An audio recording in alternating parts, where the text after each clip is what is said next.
Hi, George Rogers here. In this next set of videos, I want to share with you some insights that I've gained over the past 25 years of developing educational resources for use in public, private, and homeschool settings. I believe some of these ideas will represent things that you've not thought of in this way before. And I also believe that many of them can help add enjoyment to your role as a teacher and to your child's experiences as a learner. But most importantly, I believe that they can help your child learn some things that perhaps he or she might not have ever learned any other way.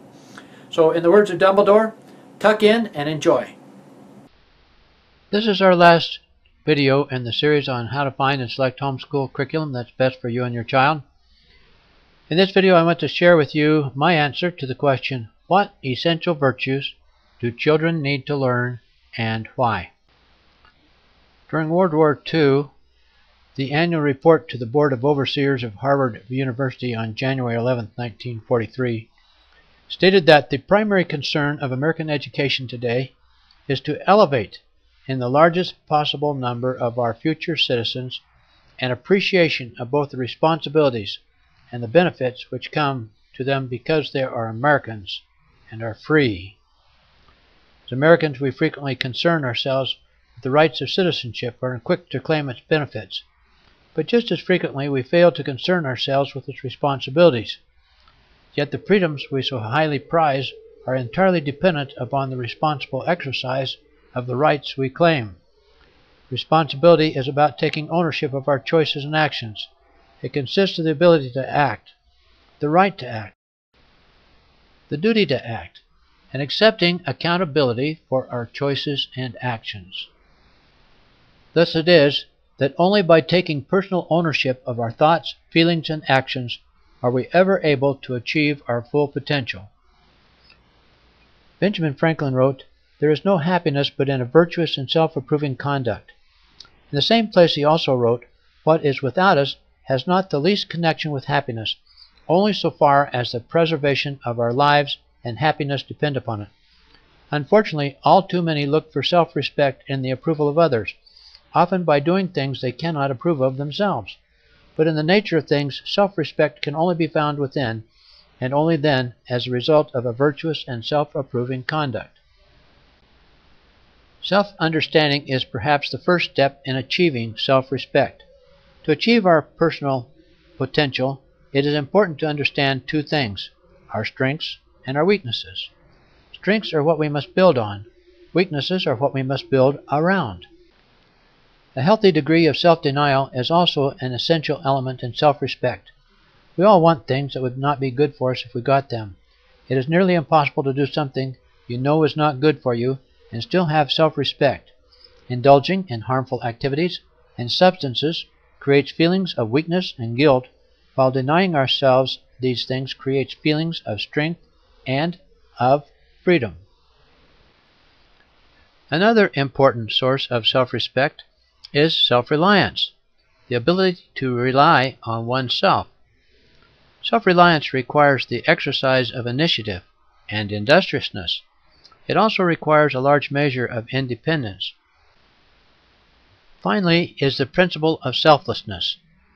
It has been said the best way to find yourself is in the service of others. This is because there's more of you to find.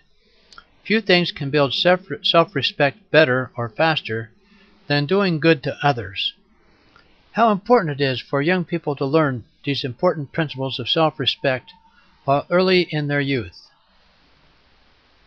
The scriptural injunction, "Therefore all things whatsoever ye would that others should do to you, do ye even so to them," is by far the best guide to mutual respect ever given.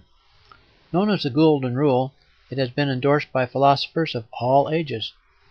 But for all its merit, the Golden Rule is not the general rule, and as the words of a song remind us, hate is strong and mocks the song of peace on earth, goodwill to men. Three important ways in which respect may be manifest are caring, fairness, and honoring. When we truly care for others, it is easy to treat them respectfully.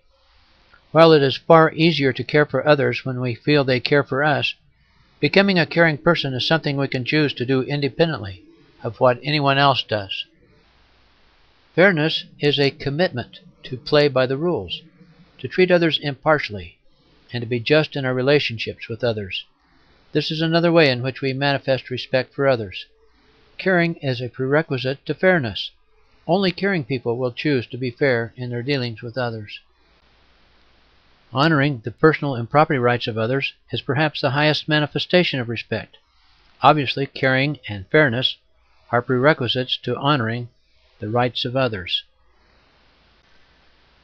Trustworthiness requires integrity.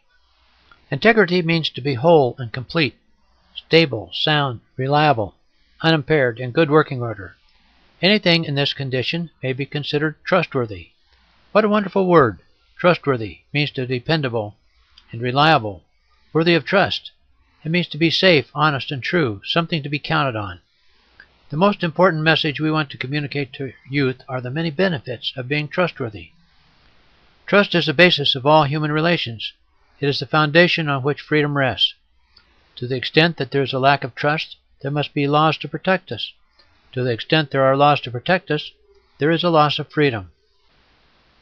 While we may not always be able to know who else we can trust, it is essential to always be able to trust ourselves and to know that we will never willingly violate the trust of others. This is the last video in our series.